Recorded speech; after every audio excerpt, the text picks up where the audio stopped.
Um estudo científico surpreendeu o mundo na última semana.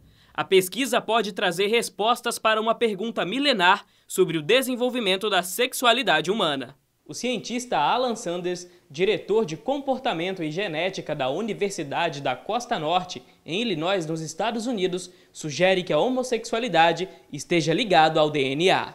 Isso porque, segundo a pesquisa em conjunto de sua equipe de cientistas, encontraram determinados genes em comum entre pessoas homossexuais. O estudo reuniu 1.000 homens gays e 1.200 homens heterossexuais. O resultado foi a identificação de 2 genes variáveis, que os cientistas acreditam estarem ligados à definição da orientação sexual. E tem mais: mulheres lésbicas, segundo o estudo, também podem ter um par de genes diferentes do que é encontrado em mulheres heterossexuais. Alan ainda sugere que alguns homens héteros também possuam o tal gene gay, porém com menor predominância, sendo incapaz de definir a homossexualidade. Este pode ser o início do fim do conceito de opção, provando a teoria de orientação sexual. Porém, esta psicóloga, que está se especializando em psicanálise, acredita que, na verdade, o que define a homossexualidade é o complexo de Édipo invertido, onde o menino, inconscientemente, se apaixona pela figura paterna ainda na infância e a menina pela figura materna.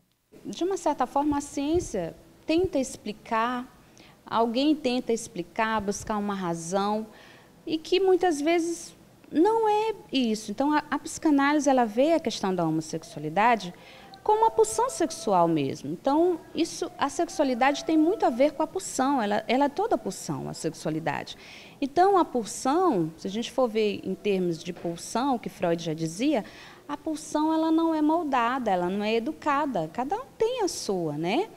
Em termos do que Freud fala sobre a questão da sexualidade, dessa formação da sexualidade mesmo, isso daí já tem desde a infância. Então, ele foi o primeiro a dizer que a criança já tem a sexualidade dela e criou muito embate em relação a isso. Mas a gente deve considerar também que a sexualidade ainda é um tabu, o sexo é muito tabu ainda na sociedade. Então, algo que venha quebrar o tabu da sociedade, ele é visto de olhos tortos, vamos dizer assim. Mas, em termos de Freud, falando sobre Freud em relação à sexualidade, ele explica, através do complexo de Édipo, essa questão da formação dessa estrutura aí da sexualidade, né? É lógico que a sexualidade não é uma doença, a sexualidade ela é ímpar, cada um tem a sua. Acredito que a sociedade ela está muito enraizada em tabus, em crenças, né, em normas, que não condiz com o outro. Acredito também que dentro do que a psicanálise diz, né, do que se estuda em termos de sexualidade, ela é ímpar, cada um tem a sua e vai viver da melhor forma que quiser, com quem quiser. Isso fere alguns tabus que a própria sociedade criou.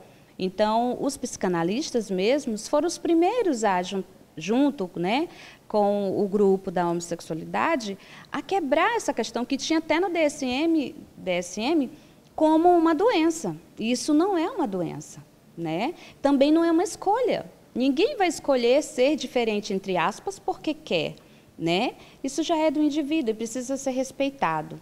A ciência ela é muito boa, ela está aí para nos ajudar, mas existem algumas questões que são ímpares do ser humano que precisam ser respeitadas. Eu acredito que o respeito é que prevalece nesse caso, né? Não existe opção, existe pulsão. Acho que a palavra é pulsão.